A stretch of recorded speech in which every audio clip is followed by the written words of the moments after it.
dan saat ini sedang merintis untuk gerakan Islam Damaikan Indonesia.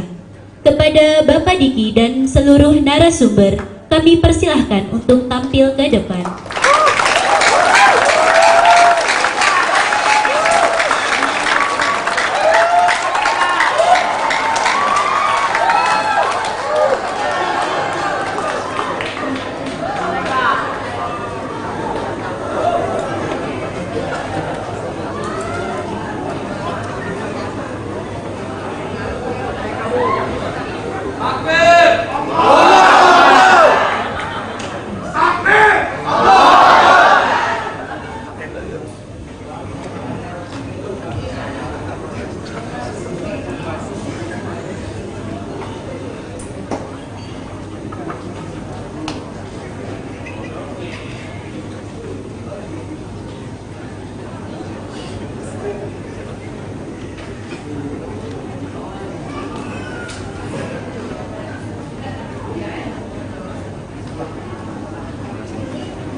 Bismillahirrahmanirrahim.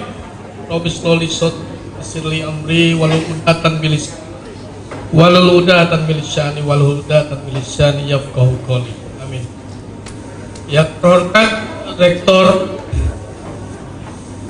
Profesor Dr. Muhair Pekana SMM, yang saya hormati para wakil rektor, para dekan dan segenap sivitas akademika Institut Teknologi Bisnis Ahmad Dahlan, yang saya hormati dan saya muliakan Ustadz sejuta umat, Al Ustadz Profesor Dr. Abdul Somad LC DISE PhD, yang saya hormati Profesor di atas Profesor Alam Semesta, yang pernah mengotori neuron di otak saya menjadi aktivis mahasiswa.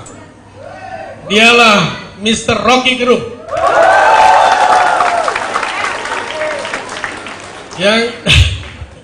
Yang saya hormati para tamu undangan, yang mohon maaf tidak bisa saya sebutkan satu persatu, para ibu-ibu aspirasi dan ibu-ibu pengajian yang telah mendukung konsumsi kita pada hari ini, para mahasiswa, mahasiswi yang saya hormati,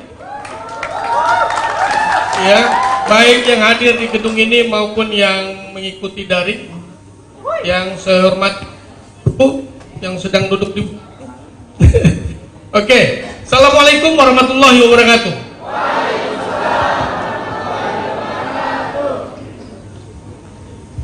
Ada dua peristiwa besar sejak diperingatinya 17 Agustus beberapa hari yang lalu. Berita besar itu adalah, pertama, seorang pengamen cilik yang berhasil menggoyang istana yang namanya Farel. Ya, ini cuplikannya.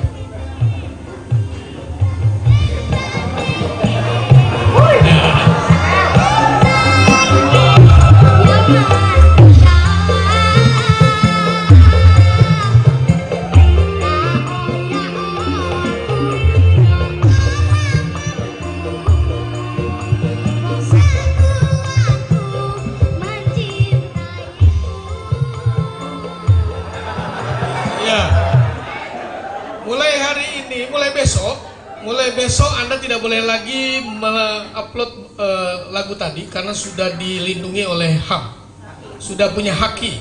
Jadi siapa yang mengedarkan video ini maka dikenakan bayaran. Ya, kalau Anda lihat joget-joget para menteri tadi, begitu bahagianya mereka sampai lupa bahwa utang negara 7.000 triliun belum selesai. Ya, oke. Ya. Itu adalah peristiwa besar yang terjadi pertama kali. Peristiwa besar yang kedua adalah terjadi hari ini, adalah mempertemukan Profesor Akal Sehat. Mana dia Profesor Akal Sehat? Nah, ini dia. Kita mempertemukan Profesor Akal Sehat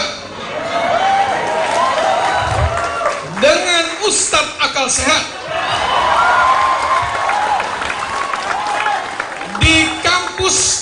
masih punya pikiran sehat. Ya, karena saya sudah menawarkan beberapa kampus untuk panggung beliau. Semua rektor mengatakan, waduh, ini soalnya kedua pembicara ini sensitif, katanya. Mereka menolak saya. Saya bilang, rupanya rektor-rektor itu berpikir kedua beliau-beliau ini seperti seafood. Kalau masuk ke dalam kampus, maka rektor dan para desan-desainnya itu akan alergi gatal-gatal kalau kata mereka. Ya, tapi saya pikir mungkin mereka sedang belajar berdemokrasi. Tapi kita hari ini di kampus ini sudah menjalankan demokrasi.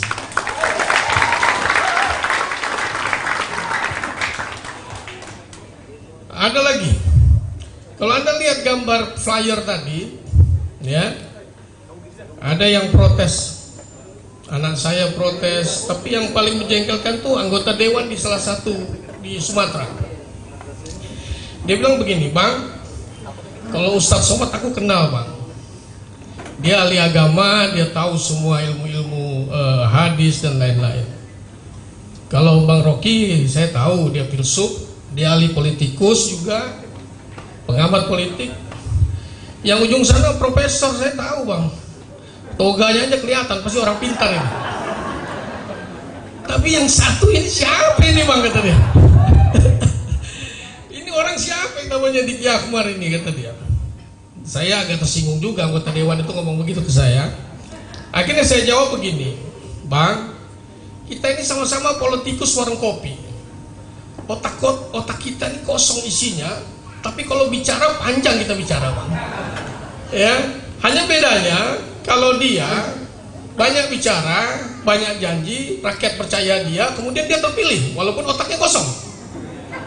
Kalau saya ini pengusaha, saya berusaha bagaimana menemukan dua tokoh besar ini bisa berada di dalam satu panggung ini,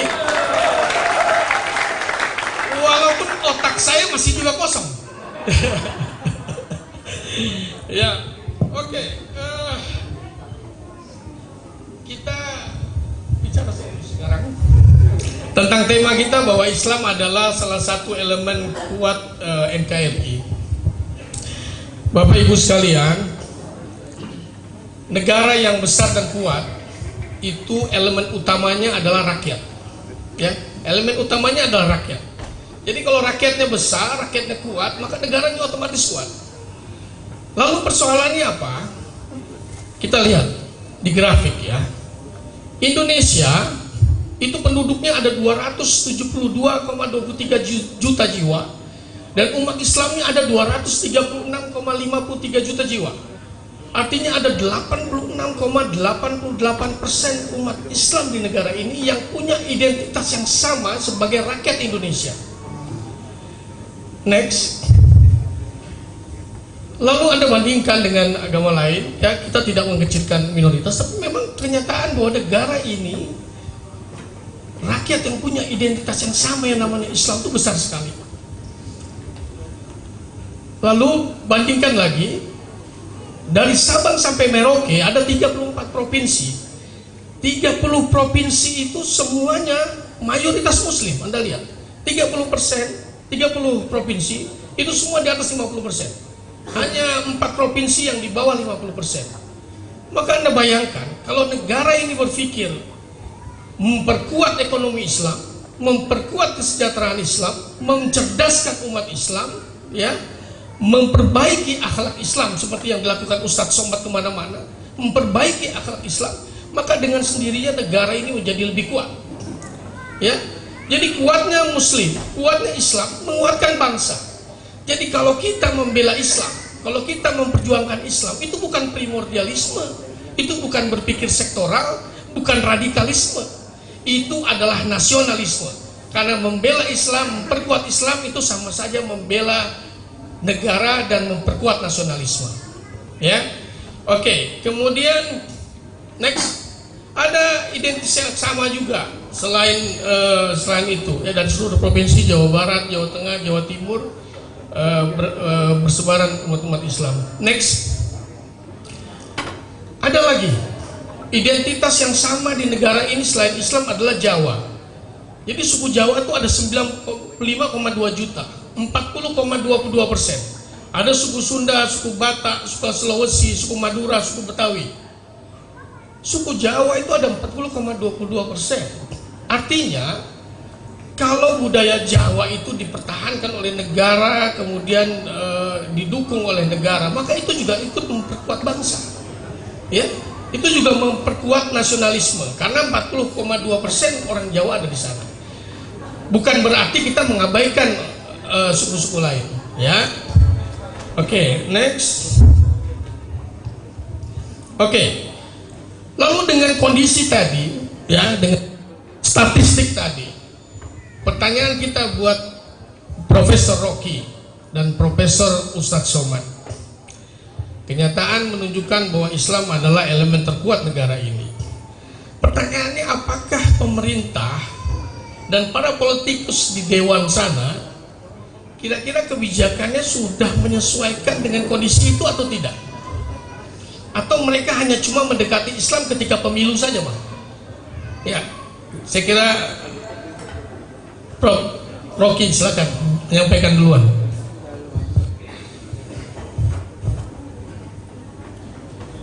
Ya, Profesor Diki, ini kayak ujian disertasi itu.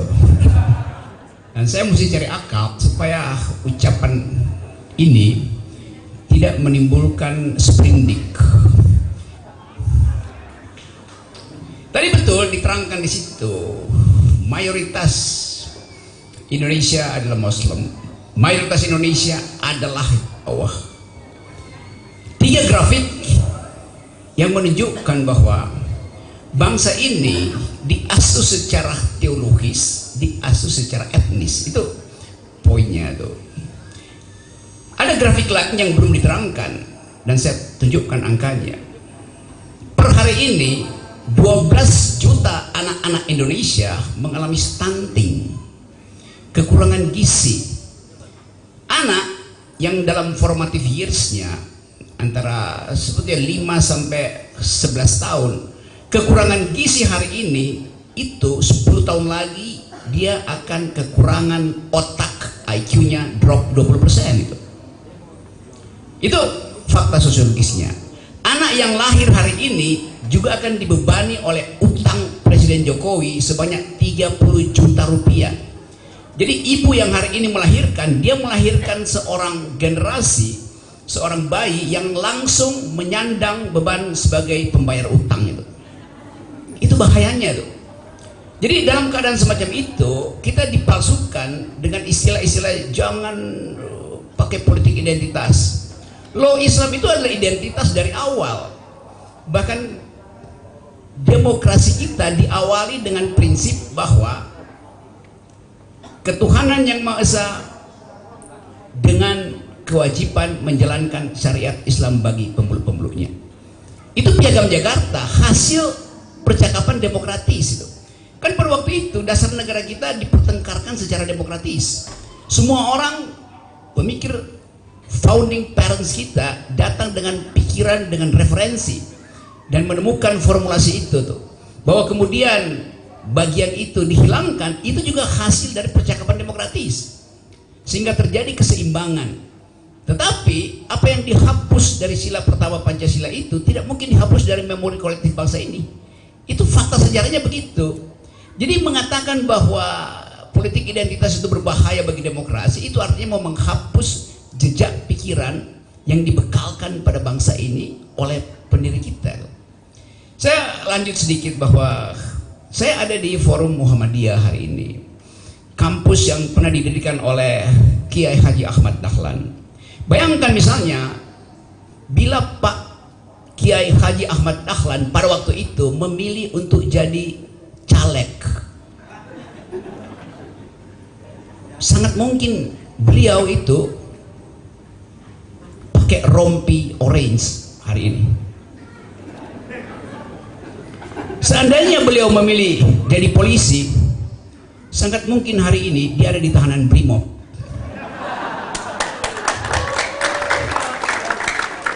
Tapi sejarah hukum alam sudah jadi sunatullah bahwa Kiai Haji Ahmad Dahlan memilih menjadi pedagog, menjadi pendidik. Sehingga Muhammadiyah sekarang punya 172 universitas. Artinya dengan berapa tadi? 5 juta mahasiswa. Jadi kalau 1 jam aja dosen Muhammadiyah mogok ngajar, IQ bangsa ini drop. Anda bayangkan itu. 1 jam Ustadz Abdul Somad berhenti berceramah, kedunguan bangsa ini bertambah. Itu yang kita sebut sebagai modal pikiran bangsa ini untuk melesat itu. Jadi bagus betul tadi diterangkan bahwa ini kampus berbasis socio-teknopreneur. Teknologi sekarang tumbuh secara eksponensial. Kita bilang kita masuk di dalam masyarakat teknologis 4.0.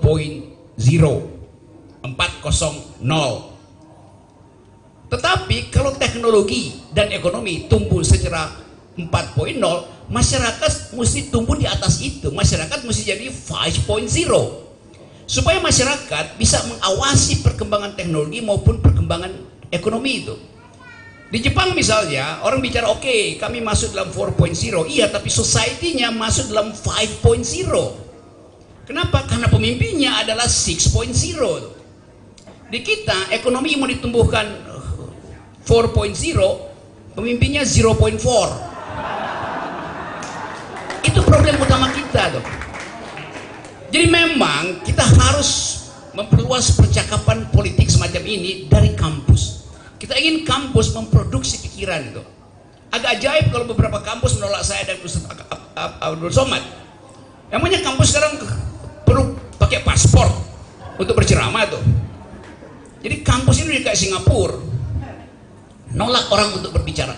Padahal bangsa ini dimulai dengan percakapan.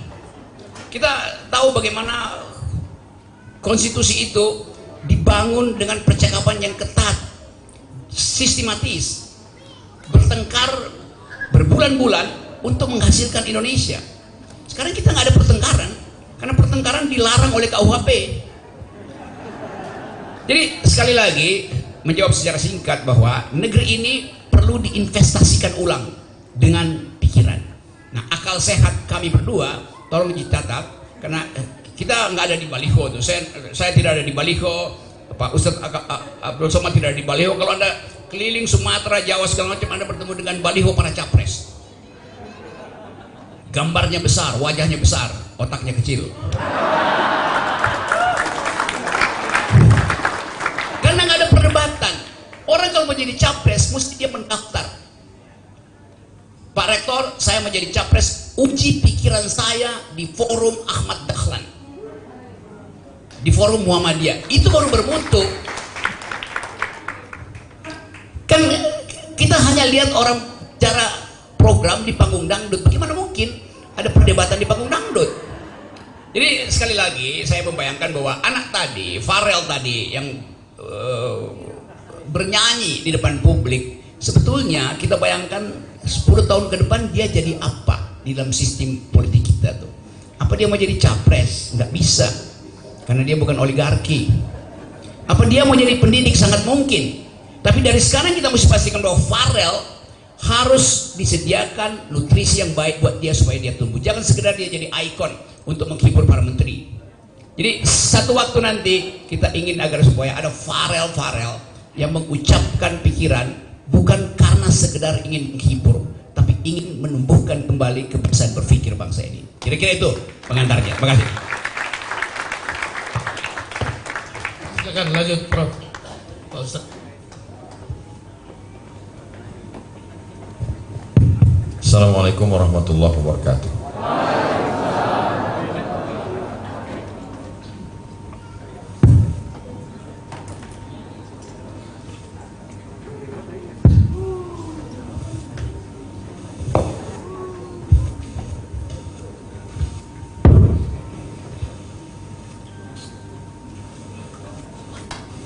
Alhamdulillah wassalatu wassalamu ala rasulillah wa ala alihi wa sahbihi wa man tabi'ahu wa mawala. Saya pernah diangkat menjadi penasehat Lazismu, Lembaga Amil Zakat infak dan sedekah. Mu itu Muhammadiyah, khair itu baik. Jadi mu khair, orang Muhammadiyah yang baik.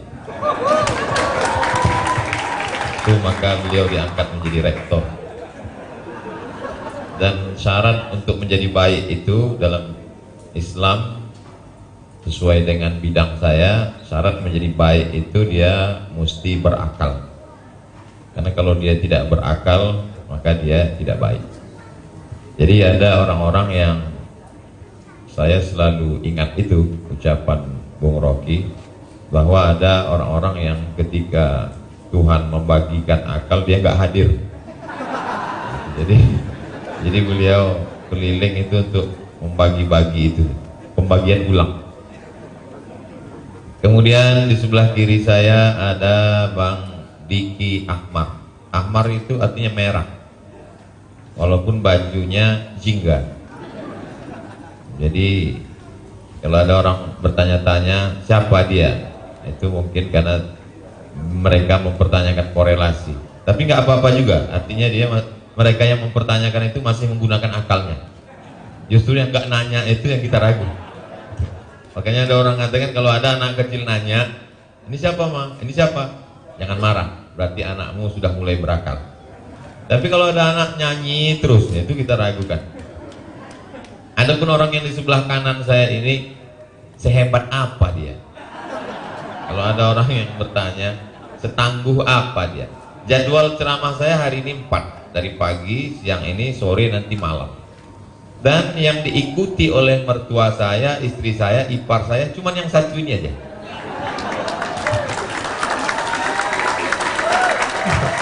Yang 3 itu mereka nggak hadir. Jadi lama saya mikir, berarti orang sebelah kanan ini jauh di atas saya, maka mereka datang. Ada sesuatu yang tidak terpikirkan oleh orang, beliau pikirkan. Jadi memang manusia ini diberi kelebihan macam-macam. Tahun 1723, 300 tahun yang lalu, nenek moyang kami, jadi kami bukan orang yang tinggal di pokok kayu lalu ujuk-ujuk tiba-tiba 17 Agustus 1945 merdeka. Tidak. Jauh sebelum itu kami sudah punya negara, kami sudah punya negeri. 13 juta gulden sultan kami menyumbang untuk perjuangan negeri. Tapi begitu Presiden Soekarno mendeklarasikan, Bung Hatta dan tokoh founding father negeri ini mendeklarasikan kita merdeka, maka semua pemimpin di Sumatera sebelum itu mereka ikut berjuang dan mereka ikut melepaskan kekuasaan mereka. Akhirnya mereka bergabung dengan Negara Kesatuan Republik Indonesia. Negeri kami disebut dengan negeri Melayu. Melayu identik dengan Islam. Kata orang Melayu, kalau dia tidak Islam maka hilang me-nya, tinggal layunya saja. Jadi kalau apakah dengan setelah kami tidak lagi ikut monarki, dulu kami pakai kerajaan, setelah kami ikut demokrasi, apakah kami melepaskan kemelayuan kami? Tidak, kami tetap sebagai orang Melayu. Apakah setelah dengan berdemokrasi lalu kami menghilangkan identitas agama kami? Kami tetap dengan beragama. Kalaulah demokrasi itu menghilangkan identitas agama, maka orang Eropa tidak beragama. Toh pada hari ini mereka beragama. Bahkan di pedalaman Riau, di suku Terasing, yang merupakan program saya setahun masuk 2 kali. Dari mana misionaris datang? Dari Portugal, Portugis, dari Prancis, sampai ke pedalaman hutan Riau. Mereka pakai demokrasi, tapi agama tidak hilang.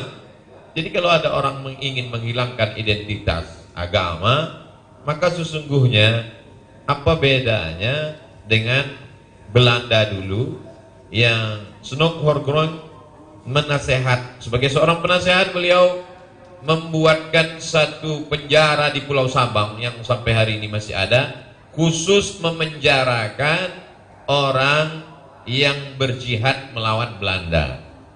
Jadi manusia yang baik, muslim yang baik waktu itu silakan sholat, silakan bersolawat, silakan maulid, tapi jangan lawan Belanda. Kalau melawan itu berarti gila. Orang gila dimasukkan ke dalam rumah sakit jiwa yang dibangun di Sabang untuk itu. Jadi definisi orang gila waktu itu adalah orang yang berpikir. Maka orang yang berpikir, orang berakal ini maka dia mesti dipenjarakan. Tapi yang namanya penjara, dia tidak bisa memenjarakan akal, dia hanya bisa memenjarakan fisik. Makanya Buya Hamka dipenjarakan, tapi akalnya tidak terpenjara. Akhirnya lahir tafsir Al-Azhar. Siapa saja yang ingin memenjarakan akal, sesungguhnya dia sudah membebaskan akal. Kenapa? Karena justru dengan fisik terpenjara itulah akal semakin melanglang buana. Jadi kalau hari ini ada orang dilarang untuk berbicara di kampus, padahal sebetulnya yang paling layak untuk melarang itu adalah kampus-kampus Muhammadiyah. Kenapa? Karena dengan berkelilingnya kami di dekat-dekat muktamar ini kan berpeluang untuk kami mencalonkan diri sebenarnya. Itu peluang begitu besar, begitu. Walaupun kami tidak ada baliho kami, kata Bang Rocky, baliho kami nggak ada. Tapi di hati mak-mak garis keras itu kami ada. Nah, oleh sebab itu bahwa dengan berdemokrasi sesungguhnya kita sedang dibebaskan untuk berpikir. Bertarung itu pertarungan argumentasi, pertarungan kata yang keluar dari pikiran. Maka dalam satu ungkapan dikatakan innal kalama la fil fuadi. Kata itu sebenarnya letaknya di dalam hati dan pikiran. Wa inna ma ju'ilal lisan, diciptakan lidah untuk mewakili apa yang ada dalam pikiran. Jadi kalau lidah tidak boleh berkata, tulisan juga tidak boleh, orang tidak berbicara, kita sudah mundur beratus tahun. 500 tahun Renaissance, masa pembebasan akal pikiran, orang sudah maju, kita masih memenjarakan itu. Dan kalau kita perhatikan, kemana arah demokrasi kita? Jadi kalau kita lihat hari ini dengan 20% PT, itu sebenarnya kita semi monarki lagi. Siapa yang bisa terjun ke sana? Tentu saja orang yang punya modal besar, yang punya partai besar, yang lolos 20%, yang punya serangan pajar isi amplop kain sarung dan sesuai dengan kebutuhan. Nah, jadi lagi-lagi sebenarnya bajunya demokrasi tapi isinya adalah monarki. Orangnya itu juga. Jadi kalau kita katakan identitas Islam adalah akal. Ketika Allah Subhanahu wa taala bertanya dalam Al-Qur'an, dalam banyak pertanyaan, "Afala ta'qilun?" Kenapa kamu tidak gunakan akal? "Afala tatafakkarun?" Kenapa kamu tidak berpikir? "Afala tatadzakkarun?" Kenapa kamu tidak ingat? Ingat salah satu kerja akal. Dan kita ingin disuruh melupakan sesuatu. Kita dikeluarkan dari akal kita. Dalam Al-Qur'an ada satu ayat bercerita tentang neraka khusus. Neraka ini diciptakan Tuhan khusus untuk orang yang tidak pernah menggunakan akalnya. Lau kunna na'qilu, andai kami pernah menggunakan akal kami. Lau kunna nasma'u, andai kami mau mendengar. Au na'qilu, dan kami mau berpikir. Makunna min ashabis sa'ir, kami pasti tidak akan masuk neraka sa'ir. Jadi kalau selama ini orang mengatakan dosa itu kalau mabuk, dosa itu kalau berzina, dosa itu kalau korupsi, tapi ada neraka khusus, dosa khusus, yaitu dosa orang yang tidak mau menggunakan akal, tidak berpikir. Tapi hari ini berpikir itu sesuatu yang eksklusif, sesuatu level tinggi. Jadi siapa yang berpikir hari ini bisa jadi dia akan ditangkap, siapa yang berpikir dia akan dicekal, siapa yang berpikir dia tidak boleh masuk kampus, siapa yang berpikir dia tidak dikasih masuk Singapura, siapa yang berpikir dan seterusnya. Tapi alhamdulillah masih ada kampus-kampus yang membuka pintu untuk orang berakal dan mau berpikir dan mau membicarakan apa yang dia pikirkan. Mungkin.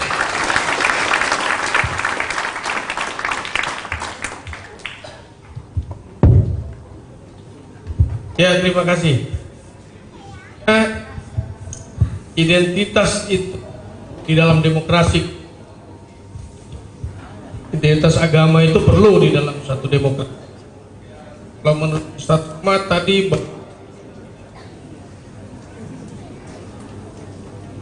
kalau kita tidak mau menggunakan identitas agama itu kita seperti kembali kepada zaman penjajahan. Ya, oke. Rocky dan faktor identitas Islam itu sekarang makin lama agak terpuruk karena bisa diperbaiki nggak ini baiknya?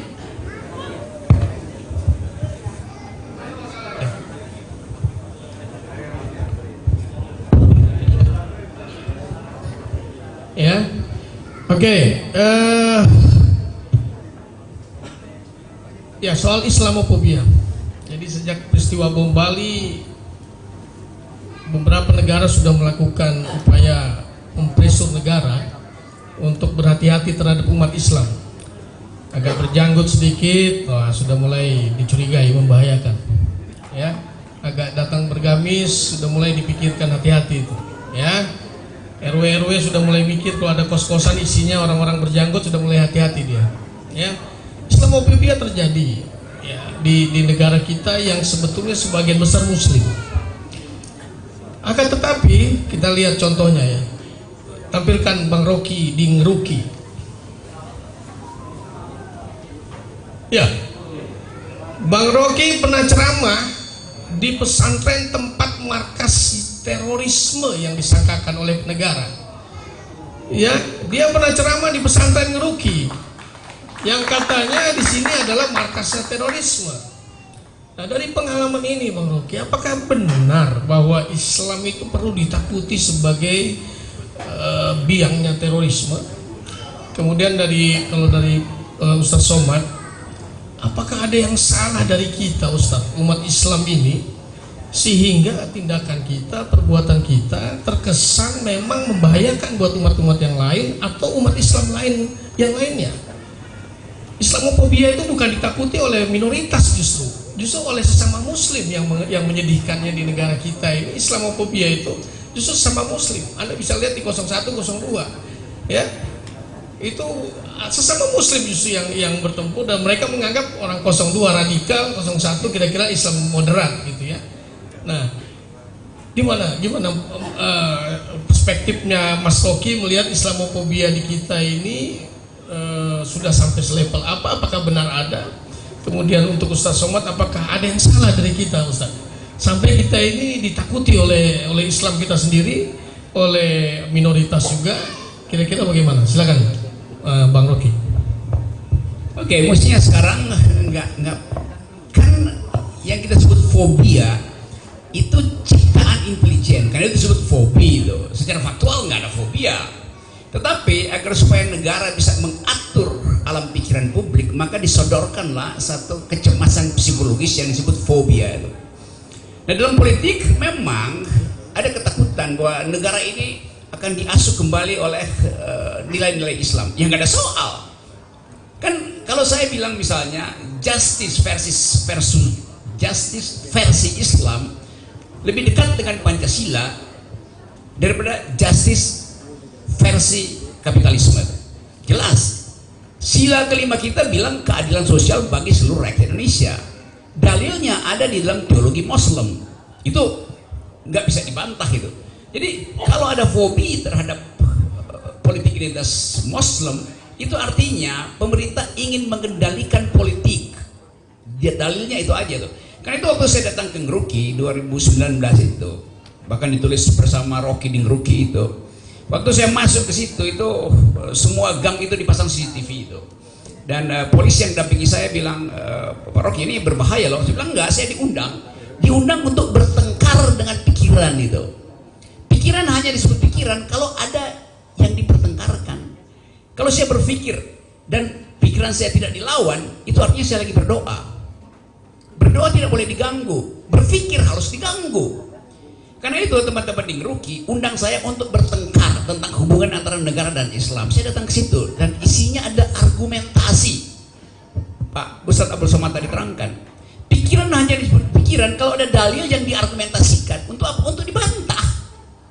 Jadi bantah-membantah itu ada tradisi di dalam demokrasi, tradisi di dalam kita memahami ketakwaan kita, cara kita mengikuti satu ayat harus ada bantah-bantahan supaya bersih pikiran kita, tidak dihalangi oleh politik, tidak dihalangi oleh sentimen. Itu intinya. Nah, waktu saya masuk ke situ, polisi bilang ini sarang teroris. Saya bilang, Kalau ini sarang teroris, berarti ini juga sarang intel. Sama aja. Logikanya begitu. Kalau satu kampung itu ada teroris, pasti satu kampung juga ada intel di situ. Ini rumah teroris, sampingnya pasti rumah intel. Teroris, intel, teroris. Jadi dengan mudah kita tahu bahwa ini wilayah yang dikondisikan untuk terus-menerus diucapkan sebagai sarang teroris. 17 Agustus, sarang teroris itu berubah menjadi sarang pikiran. Karena bendera dinaikkan di situ, Ustadz Abu Bakar Basir ada di situ dan mengucapkan bahwa Pancasila dasarnya adalah tauhid. Benar salah? Ya benar. Lalu apalagi stigma yang akan diberikan pada Muslim kalau sarang terorisnya sendiri menaikkan bendera merah putih, sementara 2 kilo dari situ di Sriwedari bendera merah putih justru gagal dinaikkan. Kan kontrasnya begitu. Lalu kita bicara apa ini tanda-tanda alam? Sangat mungkin. Karena susah menerangkan, maka alam kasih pertanda. Jadi yang mana yang NKRI gitu? Saya dengar tadi dengan bagus seluruh pidato presiden, seluruh keterangan para politisi tentang kemerdekaan itu akhirnya dibatalkan oleh keadaan ekonomi politik kita yang berantakan hari ini. Nah, untuk mengingatkan kembali apa yang namanya perjuangan, puisi dari emak-emak tadi itu sangat syahdu dan sangat membekas. Mengapa? Mungkin kalau saya membaca itu orang anggap ya itu dibaca secara intelektual, tapi karena yang mengucapkan adalah rahim kehidupan, maka kita tahu bahwa kalimat per kalimat yang diucapkan tadi bergantian oleh 3 bidadari itu menunjukkan bahwa itu diucapkan dari dalam nurani. Kan itu intinya. Dulu mama nggak berpolitik, tapi sejak 2019 mama aktif berpolitik karena mereka tahu bahwa kesejahteraan itu hanya bisa diucapkan kalau mulai dengan kalkulasi tentang ketidakadilan di dapur mama. Jadi pertumbuhan Indonesia akan ditentukan oleh kesehatan rahim mama itu. Tapi sekarang kesulitan ekonomi menyebabkan semua emak se-Indonesia itu khawatir dengan masa depan anaknya. Itu sebabnya nanti satu waktu mama akan dilarang bicara. Karena politik mama itu politik yang paling jujur. Dulu mama disebut, kalau mama ngomong dia nggak usah didengar dah. Dianggap mama itu the unspeakable, yang nggak mampu bicara. Sekarang dia the unstoppable, yang nggak mungkin lagi ditahan untuk tak tertahankan untuk bicara. Jadi sekali lagi balik pada soal tadi, negeri ini secara antropologi memang bertumpu pada identitas. Pak Jokowi kemarin pakai baju etnis, itu juga politik identitas. Pak Jokowi bercakap-cakap dengan lingkungan sekitarnya pakai bahasa Jawa tuh, walaupun dia presiden harusnya pakai bahasa Indonesia, itu politik identitas tuh. Nah, sekali lagi kemampuan kita untuk membedakan bahwa yang disebut politik identitas adalah keinginan untuk memaksimalkan cara berpikir awal kita yang memang dasarnya adalah identitas. Muslim adalah identitas, kejauhan adalah identitas. Waktu bangsa ini didirikan, perdebatan bagaimana bentuk negara, ada yang ingin bikin negara Islam, ada yang ingin bikin negara liberal, bikin negara komunis, balik lagi pada kesultanan. Semua itu ada pertandingan identitas, tapi diasuh oleh pikiran. Karena itu persahabatan awal dari para pemikir bangsa ini harusnya kita teruskan sekarang. Yang sekarang nggak mungkin kita bersahabat, karena bersahabat di tingkat negara artinya bertukar pikiran. Nah, kalau saya bertukar pikiran, saya mau tanya, saya mau bertukar pikiran dengan siapa itu? Jadi sekali lagi, fasilitas yang disediakan oleh demokrasi adalah pertengkaran pikiran secara argumentatif, bukan saling tembak-menembak, apalagi menembak tembok gitu. Oke, baik, silakan Pak Ustadz. Kira-kira soal keumatan, apakah ada yang salah dari kita soal Islamofobia ini adanya datang dari kita sendiri? Silakan. Ada namanya aquaphobia. Fobia takut. Aquaphobia takut melihat air. Jadi orang barat itu memang bawaannya takut melulu. Jadi kalau dia duduk-duduk di tepi sungai, tepi laut, bawaannya takut. Kalau tiba-tiba muncul ini Godzilla dari dalam. Kalau dia lihat banyak mobil parkir, dia takut jangan-jangan ini mobil berubah jadi robot namanya transformer. Kalau dia tengah malam lagi melihat bintang gemintang yang begitu indah, dia takut jangan-jangan turun alien dari atas. Jadi memang orang kalau otaknya memang ketakutan, itu memang apapun dia takut melulu. Seperti meniru bahasa Bang Rocky, bidadari tadi, mereka kan ngomong 3 kali tuh, itu kalau didengar oleh orang yang tergantung siapa yang mendengar. Kalau didengar oleh orang yang ketakutan, itu bisa dia, ini jangan-jangan orang kerasukan setan, jangan-jangan orang kesambet. Tapi kalau didengar oleh orang yang sedang dalam masalah, yang pertama karena minyak goreng payah, yang kedua karena suaminya ngantri solar, yang ketiga beberapa hari lagi akan ada pengumuman naiknya BBM. Kan nyambung, itu menunjuk. Tapi setiap orang akan menerima objek sesuai dengan rasa ketakutan dalam dirinya. Bahwa ada oknum di dalam Islam ini, umatnya bukan ajarannya, bahwa ada oknumnya yang menebarkan ketakutan, itu terjadi dalam semua agama, dalam semua aliran. Ada ekstrem kanan, ada ekstrem kiri, ada yang moderat. Tapi sifat tingkah laku pelaku orang itu kan bukan ajarannya. Sama seperti orientalis belajar Islam, baca buku, habis itu dia masuk Islam, selesai sholat di masjid, pulang sendalnya hilang. Apa kata dia? Alhamdulillah saya selama ini melihat Islam bukan lihat dari orangnya. Jadi ketika menilai satu ajaran dari beberapa person orang, yang orang itu pun mengalami kekeliruan cara berpikir, maka orang yang mengeneralisir itu lebih keliru lagi daripada orang yang keliru itu. Sumber kekeliruan adalah dari cara berpikir yang tidak sistematis, tidak benar. Kalau kita lihat ajaran Islam sendiri, bagaimana? Kata Nabi, satajiduna rijalan fis sawami. Nanti kamu akan pergi ke Mu'tah, kamu akan ketemu dengan pendeta-pendeta di gereja. La ta'ridu lahum, jangan ganggu pendeta.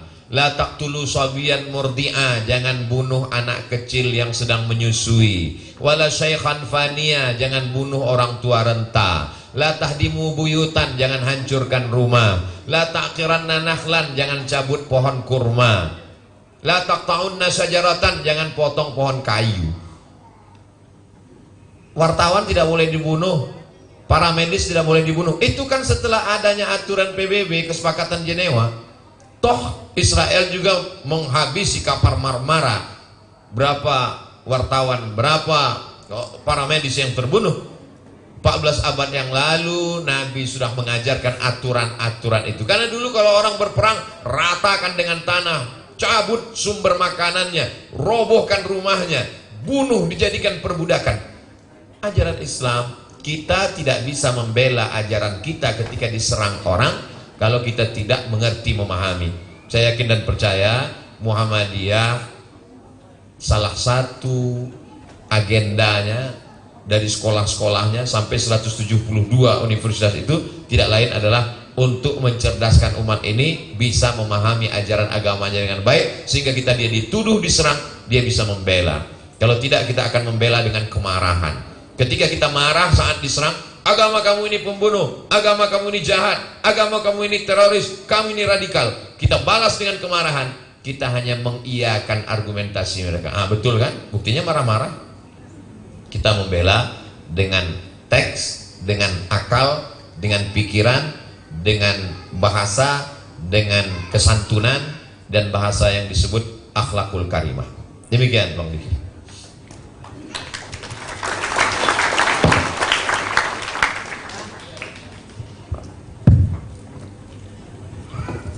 Ya, terima kasih. Jadi hadirin semua, jelas sekali ya bahwa Islamofobia itu tidak lain, cara kita melawannya adalah dengan akhlakul karimah. Itulah sebabnya saya berniat membuat satu gerakan Islam Damaikan Indonesia.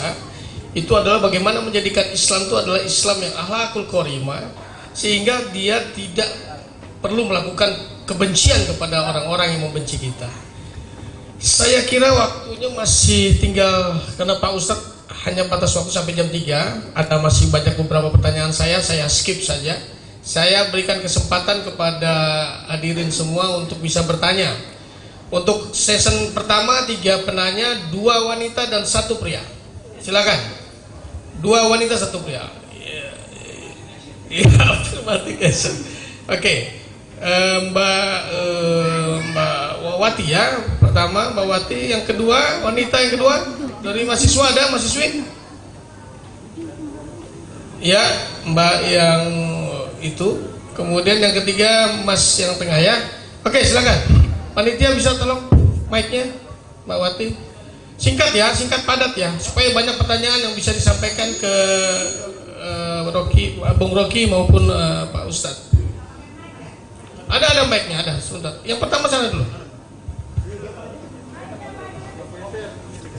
Nanti sesi kedua disiapkan 2 pria dan 1 wanita.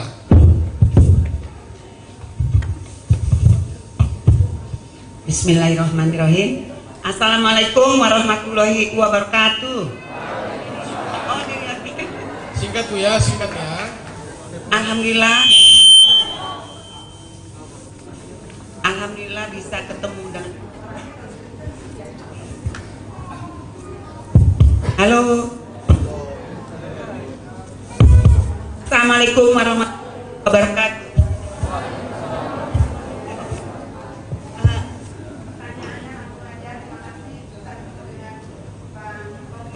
Dan Ustadz ini dari hari ini sedangnya terjadi di kepolisian. Ya betul. Momentum dipergunakan oleh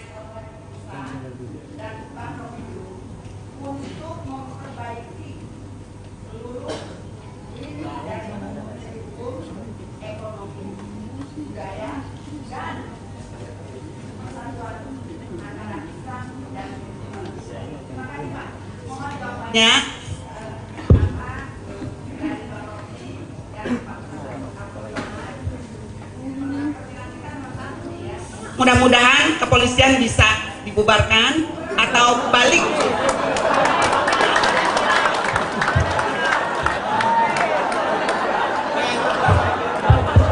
Jangan. Kalau polisi atau balik ke barak seperti dulu di bawah TNI. Terima kasih. Assalamualaikum warahmatullahi wabarakatuh.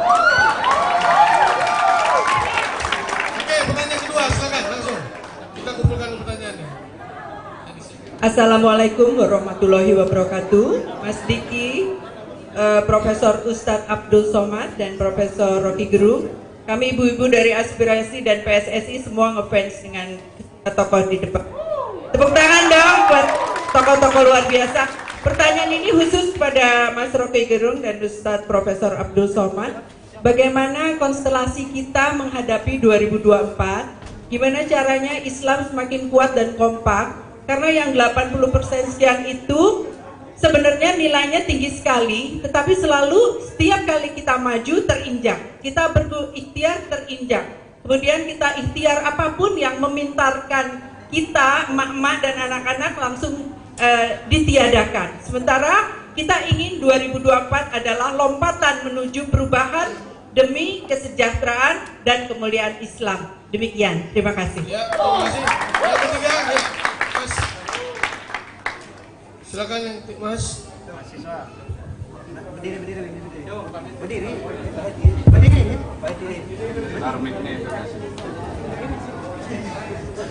Ya, assalamualaikum warahmatullahi wabarakatuh. Salam. Terima kasih atas kesempatannya Pak Diki, Ustadz Abdul Somad dan juga Bang Rocky Gerung. Yang ingin saya tanya ini adalah mengenai pergerakan Islam, perbandingan pergerakan Islam di Mesir dan juga di Indonesia. Yang saya maksud ini adalah pergerakan Ikhwanul Muslimin yang didirikan oleh Hasan al-Banna pada 1928. Yang kita tahu bahwa pergerakan IM ini, Ikhwan ini adalah bergerak sesuai dengan peraturan undang-undang dari pemerintah Mesir yang seperti kita ketahui bahwa mereka menang pada pemilu tahun 2011 yang dimenangkan oleh Muhammad Mursi. Tapi pada kenyataannya hanya berjalan 1 tahun dan dilakukan represif oleh pemerintah Mesir sehingga dikudeta oleh Abdel Al-Sisi. Dan pertanyaan saya itu adalah apakah nasib pergerakan Islam Indonesia ini akan sama dengan yang ada di Mesir seperti itu? Terima kasih. Baik, ya langsung Prof. Oke, ini rumit, tapi saya tahu bahwa pertanyaan itu menyangkut kecurigaan kita terhadap masa depan kalau track politiknya masih seperti sekarang tuh. Kan ada prinsip bahwa kalau negara gagal menyediakan kesejahteraan, maka dia mulai ceramahi kita dengan stabilitas. Itu konyolnya tuh. Padahal negara-negara modern bahkan yang sekuler menganggap bahwa Islamofobi itu adalah bentukan narasi yang hanya berlaku secara atau hanya bisa diberlakukan kalau di dalamnya ada upaya untuk mengkonsolidasi kekuasaan. Jadi Islamofobi selalu polar di depannya adalah konsolidasi kekuasaan. Sekarang apa dasarnya untuk fobi pada Islam? Nah, ini kesempatan sejarah untuk mengucapkan kembali dalil-dalil filosofi, dalil-dalil teologi yang kaya pada Islam tentang social justice. Kalau kita lihat perkembangan pemikiran ekonomi yang disebut monetaris udah berhenti itu, karena kita akan masuk nanti pada cryptocurrency. Mereka yang masih berpikir bahwa perekonomian bisa diatur sekedar dengan mengendalikan jumlah uang itu gagal. Sebaliknya juga kubu yang lain yang menganggap bahwa spending pemerintah itu yang akan mengaktifkan ekonomi. Indonesia sebetulnya ada di dalam prinsip, kalau di sini ada mahasiswa ekonomi, namanya Keynesian principle. Dalam kedaruratan, ketiadaan lapangan kerja, ketiadaan daya beli, maka pemerintah harus spending, harus keluarkan uangnya tuh. Sekarang agak ajaib, pemerintah klaim bahwa tahun lalu ada windfall, ada rezeki dari ekstraktif industri 200-300 triliun masuk di APBN kita. Tapi kenapa itu tidak menghasilkan daya beli pada emak-emak tuh? Jadi buat apa negara menabung? Negara nggak boleh nabung, negara mesti keluarkan uangnya untuk menghidupkan ekonomi itu. Kalau ayah seorang mahasiswa, ayahnya bilang saya punya tabungan, tapi mahasiswanya tidak dikasih uang kuliah, uang beli pulsa, itu artinya ayahnya pelit.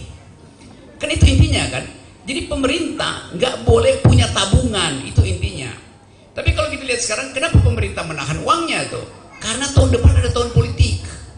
Jadi uang itu akan digelontorkan untuk membeli suara orang yang kelaparan. Nah, suara orang lapar, suara orang miskin dengan mudah dimanipulasi tuh. Jadi dari prinsip itu pemerintah udah gagal untuk memenuhi perintah konstitusi sejahterakan rakyat, pelihara fakir miskin. Kapan fakir miskin dipelihara? Nanti 2023. Dalam bentuk apa? Serangan fajar tadi. Jadi itu soalnya, itu tipu-tipuannya begitu tuh. Nah, sekali lagi bagian itu yang saya anggap kalau begitu caranya maka harus ada gerakan yang lebih radikal. Tadi teman yang lagi nyalek nanya ke saya tuh, kira-kira potensi 2024 siapa yang mau memenangkan pemilu? Saya bilang saya nggak berpikir 2024 karena saya mau lakukan aktivitas untuk membatalkan pemilu tuh. Yes. Karena keterangan tadi Pak Abdul Somad, Ustadz mengatakan bahwa desain itu adalah desain yang diinginkan oleh oligarki. Sampai sekarang Anda lihat misalnya, mana dana pemilu yang harusnya sudah turun ke KPU? Nggak ada. Yang ada adalah musyawarah rakyat. Pak Jokowi lagi senang musyawarah rakyat. Yang itu bukan soal pemilu. Jadi kalau prinsip 20% itu tidak disediakan oleh negara, saya akan memimpin gerakan yang namanya LBP, Liga Boykot Pemilu.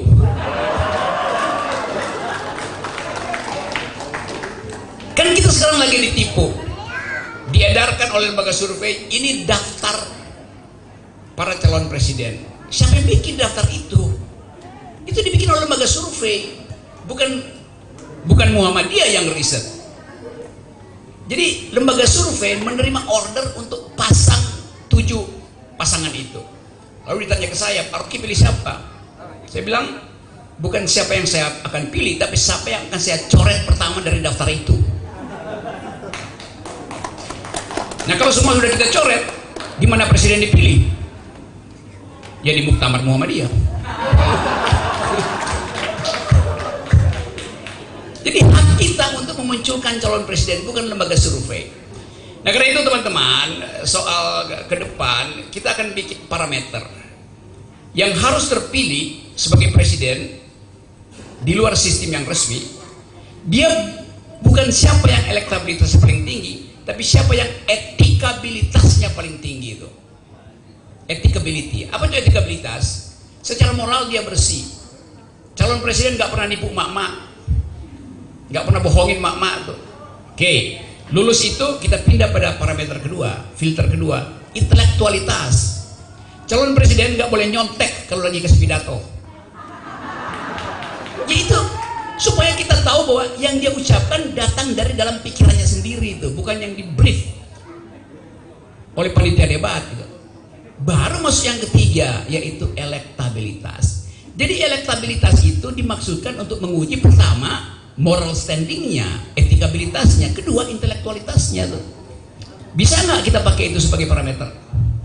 Bisa. Kalau itu kita pakai, semuanya tuh batal. Kecuali yang di kiri kanan, di kiri saya, dan yang di kanan dia. Jadi kita mesti berani mengatakan bahwa ini yang kita inginkan. Nah itu sebabnya emak-emak pasti akan digoda lagi untuk mengagung-agungkan seseorang yang pernah berjanji bahwa dia akan timbul tenggelam bersama rakyat. Ternyata dia sekarang mengambang bersama kekuasaan. Nah forum ini forum akal sehat. Kita mesti buka soal-soal itu. Nggak ada yang terlarang di sini. Jadi begitu kira-kira cara kita membayangkan masa depan. Terima kasih.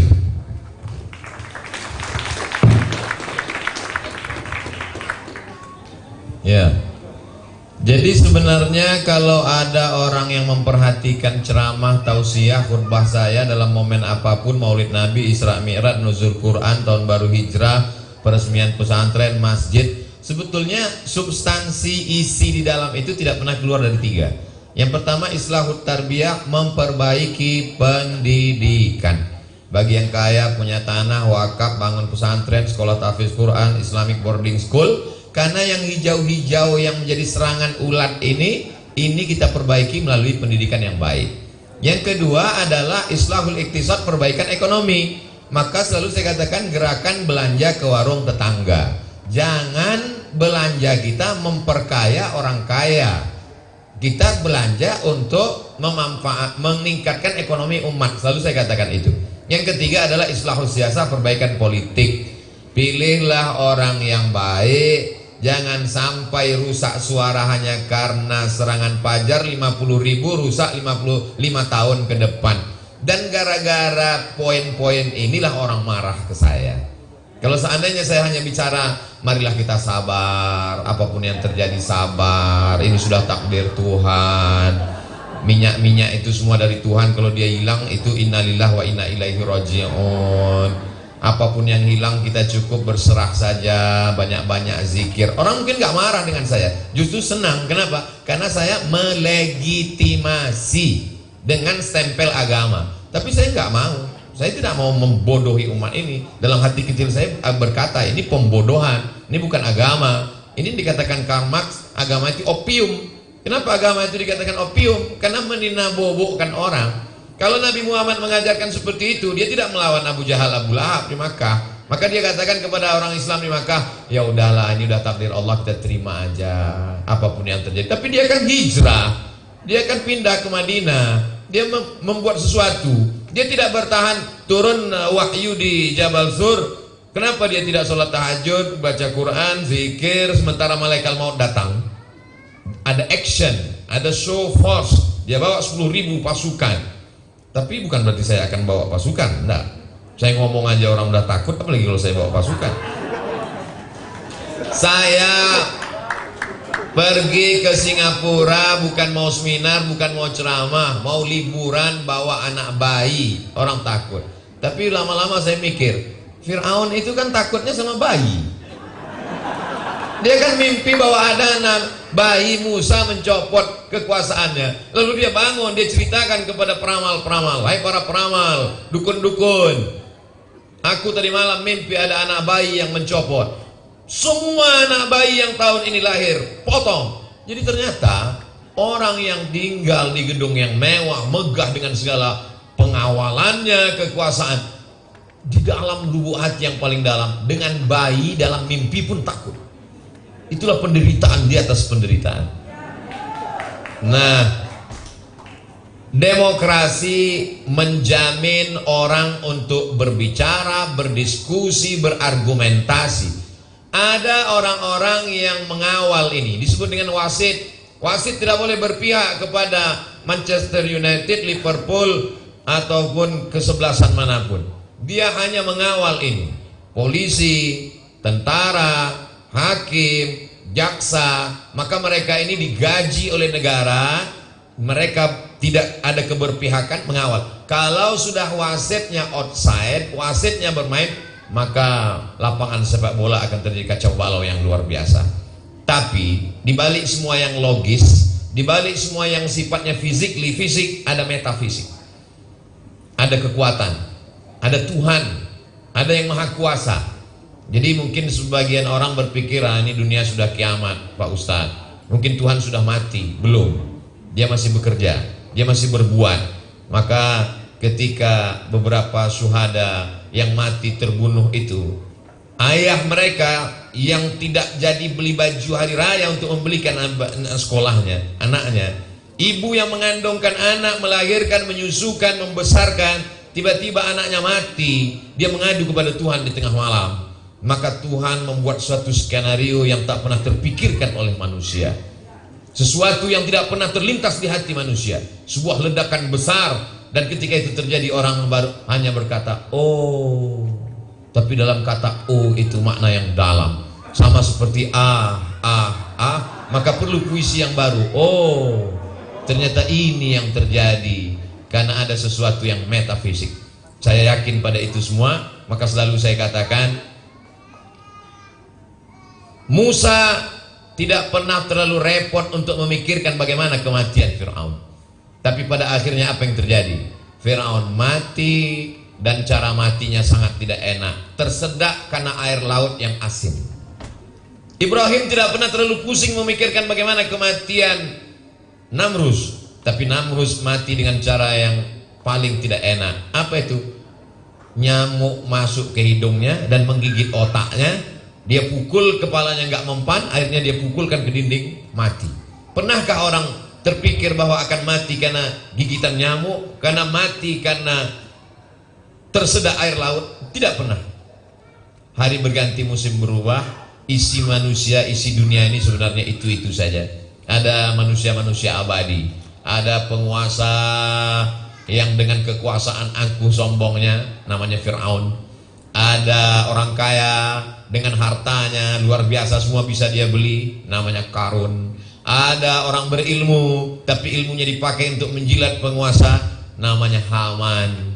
Ada ulama tapi keilmuan agamanya dipakai juga untuk mendukung kekuasaan, namanya Bal'am. Tapi di samping 4 orang ini ada satu anak muda yang luar biasa, dan pada akhirnya dia mendapat kemenangan. Dia adalah Musa alaihissalam. Hari berganti, musim berubah, harapan selalu ada. Dan harapan terbesar dalam kisah Musa, jangan tepuk tangan dulu, belum selesai. Kalau kita perhatikan dalam kisah Musa, tidak ada satu ayat pun bercerita tentang ayah Musa. Yang ada adalah wa auhayna ila ummi Musa, ibu Musa. Apa kata Allah kepada ibu Musa? Hanyutkan anakmu. Seandainya yang menghanyutkan itu ayahnya, orang berkata, iyalah, ayah kan gak mau tahu. Tapi ini ibunya yang mengandung, menyusukan, melahirkan, mengandung lagi, menyusukan lagi.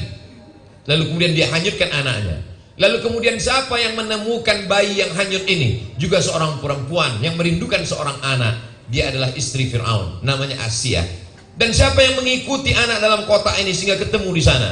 Seorang perempuan juga, kakaknya Nabi Musa. Lalu kemudian Nabi Musa dalam keterasingannya, dia lihat ada antrian panjang orang untuk mendapatkan air. Lalu dia bantu dan ada perempuan yang membawa dia kepada Syuaib. Ibu, kakak, istri, semuanya adalah perempuan. Jadi di balik kekuatan Musa ada kekuatan perempuan. Itulah gerakan mak-mak radikal yang luar biasa hari ini.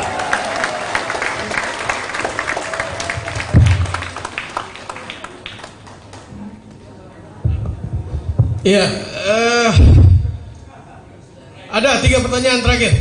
Ya, silakan, Mas. Apa lupa saya namanya? Fatur. Yang kedua, laki-laki lagi. Yang paling belakang. Ya, silakan berdiri, Mas.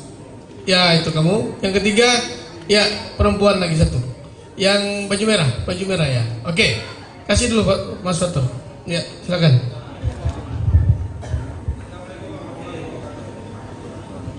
Assalamualaikum warahmatullahi wabarakatuh. Saya mau menyampaikan saja, singkat saja karena waktunya. Negara kita ini sudah darurat 2 yang paling utama. Adalah darurat akhlak dan darurat kebohongan. Karena dari atas sampai bawah tidak punya akhlak dan selalu bohong. Nah, kalau 2 saja ini sudah merasuk sampai ke penegak hukum, apa tausiah yang disampaikan sama Ustaz Abdul Somad dan apa solusinya oleh Profesor Rocky Gerung? Karena buat saya negara ini sudah. Saya sederhana aja pertanyaan saya ke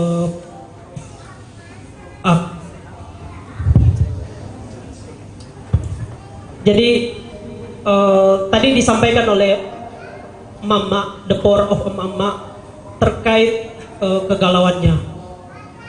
Jadi menganggap memang ada stigma negatif di publik terkait penegakan hukum kita, apalagi dipertontonkan hari ini seorang jenderal dan sebagainya. Seolah-olah saya ingin bertanya, ketika hukum yang seharusnya menjamin keamanan, keadilan dan kepastian hukum bagi masyarakat, ketika hukum itu tidak lagi menjamin keadilan itu dan keadilan sudah oposisi dari hukum itu sendiri, lalu bagaimana dari kita sebagai masyarakat publik, ya, masyarakat untuk membuka kepercayaan lagi gitu, karena refleksi dari kemerdekaan 77 tahun ini adalah kata kuncinya adalah persatuan.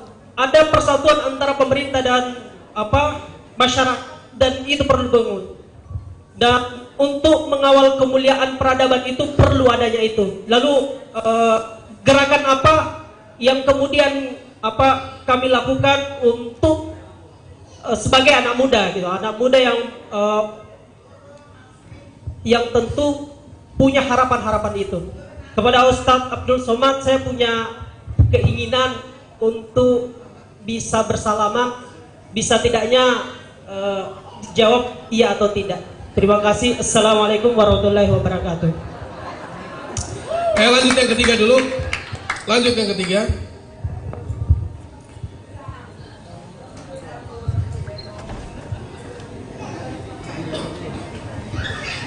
Bismillahirrahmanirrahim. Assalamualaikum warahmatullahi wabarakatuh. Sebelumnya terima kasih atas kesempatan yang sangat luar biasa ini. Perkenalkan, saya Sansi Alfifah dari Kader IMF FEB ITB Ahmad Dahlan Jakarta. Singkat saja, izin bertanya terkait tema yang diangkat pada diskusi kali ini. Jika menelaah terkait masalah kemerdekaan dan Islam sebagai elemen utama NKRI, mengapa masih ada kabar tentang Islam itu radikal? Islam itu anti NKRI. Dan atas hal kabar yang beredar itu menjadikan keraguan bagi masyarakat awam dalam menelaahnya. Dan mereka mempercayai bahwa itu Islam berjuang bukan karena NKRI, tetapi karena agama Islam itu sendiri. Terima kasih.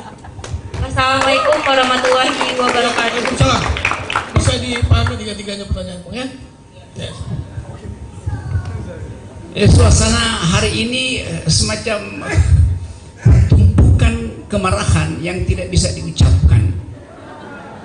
Kenapa? Karena cara kita mengucapkan harus kita pilih bahasa supaya tidak potensial jadi delik, dituduh makar, memprovokasi itu. Jadi bayangkan satu negara demokrasi yang 77 tahun kita rayakan, toh kita masih mengedit kalimat itu. Saya tahu kegugupan kalian teman-teman di sini itu. Tetapi sekaligus kita tahu bahwa memang ini suasana yang mesti kita hadapi. Ada keadaan yang menggoncangkan batin kita, pembunuhan oleh polisi itu, kucing juga dianiaya. Jadi semua itu semacam letupan dari kondisi yang udah rumit, minta ampun. Bagaimana mengurai itu? Saya kasih sedikit optimisme. 2 minggu lalu ada gerakan buruh, 1 juta buruh di seluruh Indonesia dipimpin oleh Jumhur Hidayah gitu. Diperlihatkan bahwa nggak ada hal yang menegangkan di situ. Sangat mungkin juga karena polisi lagi sibuk membenahi dirinya sehingga dia nggak bisa halangi gerakan buruh di situ tuh. Tapi sekaligus kita tahu di belakang gerakan buruh itu ada ide keadilan sosial, ada keinginan untuk merasakan hak buruh atas kesejahteraan yang hari-hari ini nggak mungkin dipenuhi oleh pemerintah, oleh kekuasaan. Jadi masyarakat sipil punya kemampuan untuk mengorganisir kekuatan. Nah, kita sebetulnya kalau kita mau jujur, mari kita persiapkan satu sistem masyarakat sipil yang bisa dikomandoi oleh pikiran. Ini persiapan. Kalau kita bikin hitungan misalnya, kita setelah kemerdekaan kita bicara tentang NKRI harga mati itu. Ya, itu sinyal fatalistis. Kalau ditanya NKRI harga mati, kapan matinya tuh? Kalau terjadi perang di Cina Selatan atau perang Indo-Pasifik lebih luas lagi, konflik ketegangan Cina Amerika itu meledak di Taiwan, lalu muncul ide agar supaya Indonesia itu disuruh memihak proksi Amerika atau proksi Cina. Kita bilang kita non-blok. Oh, itu non-blok itu istilah yang diketahui orang sekarang tuh. Karena kepemimpinan non-blok artinya profil dalam negeri kita mesti kuat. Orang nggak lihat Presiden Jokowi punya kemampuan untuk diplomasi internasional. Jadi kalau dalam 2 bulan ke depan terjadi ketegangan di Cina Selatan dan di Indo-Pasifik, lalu armada ke-7 Amerika turun dari USS Ronald Reagan turun dari Filipina ke arah Singapura, lalu dia naik ke arah Okinawa, yang dari Okinawa turun ke arah Malaysia, menyeberang ke selat menuju Australia, pangkalan di Darwin. Kita dijepit di Laut Cina Selatan dan di muara Pasifik. Dalam 14 jam hitungan intelijen Indonesia lumpuh. Karena itu jalur kita masih impor daging dari Brasil, kita masih impor jagung dari Argentina, kita masih impor obat-obatan dari Taiwan segala macam tuh. Jadi Indonesia sangat rapuh secara geopolitik. Lalu di atas Pasifik Amerika bilang ini non-fly zone. Pesawat apa yang lewat di situ kita tembak itu. Berhenti seluruh jalur eksploitasi dan jalur distribusi bahan pokok kita termasuk energi BBM itu. Jadi kita rapuh di situ. Sementara di dalam negeri nggak ada satu lembaga yang masih bisa kita hargai. Jadi kalau kita lihat dari atas, Indonesia memang bakal lumpuh. Nah, kalau kita bayangkan bakal lumpuh, kita perkuat kondisi masyarakat sipil hari ini dengan memperbanyak kesepakatan informal antar kita. Hentikan rasisme, hentikan rasialisme, fokus pada kemiskinan. Kan itu yang harus kita persiapkan. Bahaya sekali kalau kita terpecah pada saat yang sama, potensi kepemimpinan itu tidak di tangan kita. Kita ingin ada dealer, kita ingin ada leader, tapi yang ada sekarang dealer semua. Susah. Ya, percakapan semacam ini mengikat kita pada satu kesepakatan. Indonesia tidak boleh dilumpuhkan hanya oleh ambisi politik 2-3 orang. Ya, sekali lagi saya percaya bahwa apa yang kita bicarakan di sini akan tumbuh menjadi kesepakatan umum. Dan saya bolak-balik ke semua universitas di daerah itu, semangat untuk menemukan kembali Indonesia menyala-nyala tuh. Jadi izinkan saya berceramah terus, Pak Abdul Somad berceramah terus, dan kita ingin pastikan bahwa negeri ini bisa dituntun kembali oleh akal pikiran. Janji itu akan saya penuhi, dan kalau saya tidak penuhi maka ikuti langkah saya. Artinya, Kalau pemerintah tidak bisa penuhi janjinya untuk membuat masyarakat sejahtera, kita lakukan langkah tadi, LBP, Liga Boykot Pemilu itu lebih masuk akal daripada kita titipkan aspirasi kita pada baliho-baliho yang mukanya aja besar tapi otaknya kecil. Terima kasih. Tahun 80-an, emak-emak di gang rumah tempat saya tinggal itu habis sholat maghrib sangat antusias menghidupkan radio, menunggu babat tanah leluhur Arya Kamandanu, Mak Lampir. Lalu kemudian tahun 90-an mulai terjadi perubahan, mereka mulai mengikuti Sengsara Membawa Nikmat, lalu kemudian Siti Nurbaya. Dan sekarang 2020-an terjadi perubahan yang luar biasa, tidak sandiwara radio, bukan sinetron TV, tapi true story. Episode per episode dari Barada E, Barada F, Barada J, Barada K, Barada X, Barada Z yang tak pernah selesai. Saya sebetulnya mau ngisi ceramah, tausiah, pengajian, didekatkan dengan Bung Rocky ini ya jadi begini jadinya.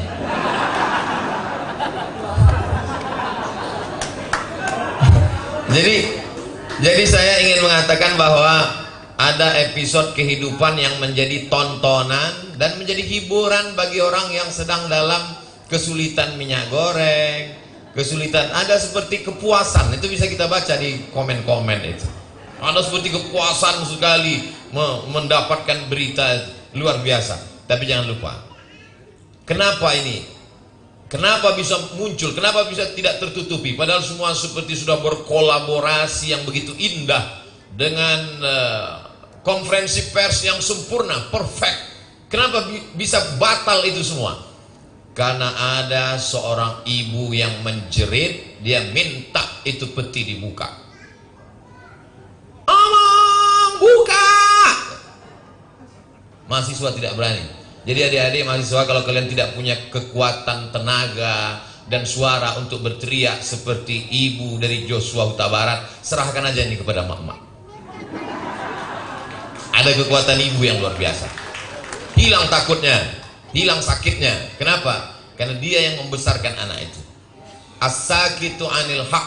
Dan beberapa hari setelah itu yang memposting itu siapa? Tantenya, bibinya, lagi-lagi perempuan. Ustaz mentang-mentang banyak ibu-ibu semangat lalu puji ibu-ibu. Saya bercerita fakta, data, dan saya sedikit terpengaruh dengan Bung Rocky tadi. Dalam salah satu kitab, Imam Nawawi mengutip pendapat Imam Abu Ali Ad-Daqqaq. Apa kata beliau? As-sakitu anil haq syaitan akhras. Diam melihat kebatilan, menginjak kebenaran, maka itu adalah setan bisu. Sudah setan bisu. Bagi siapa yang belum pernah ketemu setan, belum ketemu ke setan bisu, lihatlah orang diam. Diam. Lalu bagaimana sekarang standar kebenaran dengan tidak benar, betul dengan batil, batil dengan betul begitu tipis. Kalau dilakukan oleh orang terkenal, dilakukan oleh orang banyak, dilakukan oleh orang kaya, dilakukan oleh orang punya kekuasaan, dia betul. Kalau dilakukan oleh orang yang tidak punya apa-apa, dia batil. Saya khawatir karena kita diam, nanti orang menyangka yang betul itu batil, yang batil itu betul. Saking banyaknya orang batil merasa betul, lama-lama orang betul merasa batil. Salah seorang sahabat saya bekerja di rumah sakit jiwa. Lalu kemudian dia bercerita ada tamu, temannya datang. Datang ketika di depan pintu gerbang, di dekat security ada seorang pasien. Pasien itu bertanya ke tamu ini, "Bapak gila ya?" "Saya waras, kamu yang gila," dia bilang. Lalu kemudian dia pun masuk ke dalam, di tanah lapang ketemu dengan beberapa pasien. Masing-masing mereka nanya, "Bapak gila ya?" "Sudah lama masuk sini." "Saya waras, kalian yang gila." Gak berapa lama pas mau masuk pintu kantor pimpinan ketua kepala rumah sakit jiwa, tiba-tiba sekelompok pasien tepuk tangan. "Orang gila, orang gila." Oh. Lama-lama dia ragu, sebetulnya siapa yang gila? Kalau kalian diam dan buzzer tetap terus ngomong, satu orang gajinya paling rendah 3 juta dan dia satu komen 30.000 rupiah dan kalian tetap diam tidak menggunakan handphone itu, maka sesungguhnya dunia belum kiamat, tapi isinya sudah terjadi kiamat yang cukup lama. Dari mana kami bisa dapat kekuatan ini? Kami masih tetap berjalan. Habib Rizik Syihab masih tetap berjalan. Bung Rocky tetap berjalan. Abdul Somad tetap berjalan. Kurang hebat dahsyat apalagi larangan, tekanan dan lain sebagainya. Kita tetap jalan. Andai Ustaz Abdul Somad tidak boleh berjalan, saya akan duduk. Kalau tidak boleh ngomong di depan orang banyak, saya ngomong di YouTube. Kalau YouTube-nya ditutup, saya akan nulis buku. Kalau bukunya nggak boleh dicetak, saya simpan. Saya mati, generasi akan datang akan membacanya, insya Allah. Bukankah buku Buya Hamka menginspirasi anak-anak muda saat ini? Padahal dia sudah lama meninggal dunia. Bung, sudah 40 tahun kau meninggalkan kami. Tapi buku-buku masih tetap menginspirasi kami. Menulislah supaya orang di masa akan datang tahu bahwa kau pernah hidup di masa lalu. Bicaralah supaya nanti ketika kau ditanya, pernahkah lidahmu dipakai? Pernahkah ujung jarimu dipakai? Adakah beberapa giga dari paketmu itu kau pakai? Kau bisa mempertanggungjawabkannya di depan Tuhan. Latus alunna yauma idzin anin naim. Saya kalau ditanya, kau sudah bicara Abdul Somad? Sudah. Karena aku bicara itulah, maka berbagai macam kesulitan diterima. Tapi ke depan kita tetap optimis. Yang membuat kita bisa hidup itu adalah ada harapan. Orang kalau dia tidak makan, insya Allah dalam 3 bulan dia masih bisa hidup. Kalau dia tidak minum, 3 hari dia masih hidup. Tapi kalau dia sudah tidak ada harapan, dia sudah mati duluan sebelum malaikat maut datang. Jangan sampai anak muda kita kehilangan harapan. Yang menghilangkan harapan itu adalah kita. Jadi kalau sampai hari ini kami masih berkeliling, masih bicara, kami tidak ingin jadi ketua Muhammadiyah. Kami hanya ingin anak muda punya kepercayaan. Anak muda jangan sampai kehilangan kepercayaan. Dia sangka semua bisa dibeli dengan uang. Dia sangka semua ketakutan. Anak muda jangan sampai hilang masa depan. Anak muda yang terjebak di tubuh orang tua. Orang tua, semangatnya tua, yang terjebak di tubuh anak muda. Badannya muda, fisiknya muda, tapi dia sudah terlalu tua. Kita tidak ingin itu. Kita mau anak-anak muda yang tetap bersemangat. Dan di mana tempat anak muda? Tempat anak muda itu salah satunya adalah Institut Teknologi Bisnis Ahmad Dahlan.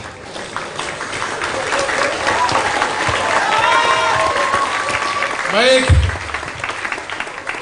mari kita tepuk tangan meriah buat kedua profesor kita yang luar biasa. Iya, seperti saya katakan tadi, dari awal otak saya itu kosong, jadi saya membuat kesimpulan aja bingung dengan dua profesor ini. Tapi kurang lebih ada beberapa hal yang kira-kira menyangkut soal tema kita, bagaimana menguatkan Islam sebagai elemen politik, elemen yang kuat untuk negara. Kalimat yang menarik adalah mari kita sama-sama peduli untuk memperbaiki pendidikan umat Islam di sekitar kita. Ya. Yang kedua, mari kita perbaiki ekonomi umat Islam di sekitar kita. Beli tetangga, tidak beli di tempat mart gitu ya, tapi kita beli di warung tetangga. Yang ketiga, kita sama-sama perbaiki politik. Terima uang orang-orang yang melakukan money politik, tapi jangan pilih dia. Karena sudah pasti orang yang melakukan money politik pasti akan berbuat hal yang tidak benar ketika memimpin. Ya. Terakhir, Prof. Rocky, Prof. Ustadz, kami mohon kira-kira karena beruntung sekali ada perguruan tinggi yang masih mau menampung kita tampil di panggung ini. Kira-kira apa pendapat Bung Rocky dan Pak Ustadz tentang kampus ini? Yang pertama, yang kedua, Pak Ustadz, kurang afdol rasanya kalau kami tidak mendapatkan doa dari Pak Ustadz sebagai akhir daripada pertemuan kita kali ini. Ya, silakan. Oke, sekarang ada situasi di mana seluruh kampus besar itu kehilangan kepercayaan karena ketiadaan yang biasa disebut kejujuran berpikir. Saya bertahun-tahun ngajar di Universitas Indonesia dan saya nggak lihat bahwa dosen itu mampu untuk memberi sugesti pada anak muda untuk tampil sebagai pemikir tuh. Karena kebanyakan mahasiswa juga merasa lebih baik menyelesaikan kuliah ketimbang ikut dalam demonstrasi. Tetapi kehidupan kita hari ini digoda oleh pikiran mak-mak, dan banyak anak muda sekarang yang merasa rendah diri kalau dia tidak membackup mak-mak itu. Jadi sekali lagi saya anggap bahwa kampus ini adalah prototip dari sebuah institusi yang ada di gang sempit bahkan, tapi berpikiran lebar itu intinya. Jadi kita ingin lebih baik kampus itu bekerja untuk memperpanjang jalan pikiran, bukan mengikuti Pak Jokowi yang sedang memperpanjang jalan tol. Itu nggak ada gunanya tuh. Jadi selalu ada trade off antara keinginan untuk menghasilkan pikiran dan ketidakmampuan kekuasaan hari ini untuk membaca arah sejarah tuh. Sejarah hanya bisa dituntun oleh pikiran yang jernih. Itu poinnya. Terima kasih. Dan selanjutnya saya juga minta doa dari Ustadz Abdul Somad.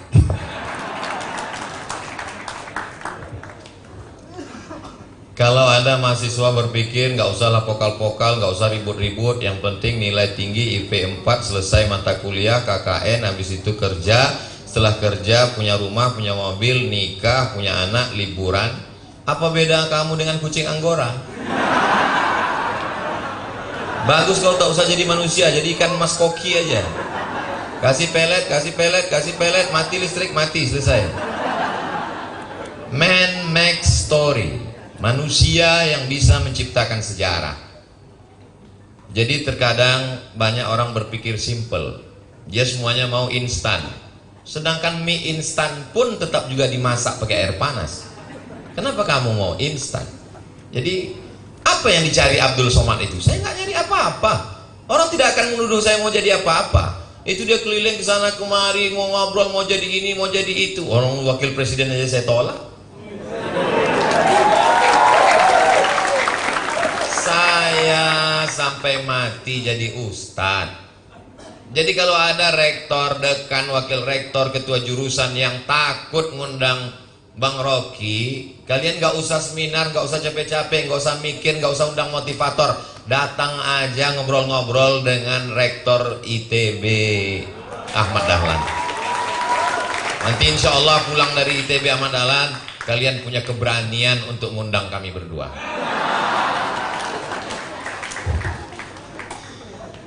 Langsung doa. A'udzubillahi minasyaitonirrajim. Bismillahirrahmanirrahim. Dengan namamu yang maha pengasih lagi maha penyayang, letakkan kasih sayang dalam hati kami, sehingga andai kami berkata, berbuat, itu semua berangkat dari rasa kasih sayang karena ingin menyelamatkan negeri ini, ya Allah. Engkau yang mengarahkan hati, Engkau yang membolak-balikkan hati. Kuatkan, kokohkan hati kami dalam kebenaran. Berikan kami semangat untuk memperjuangkannya, menebarkannya. Jadikan kami orang-orang yang mengikut jejak para pendiri bangsa ini, menjaga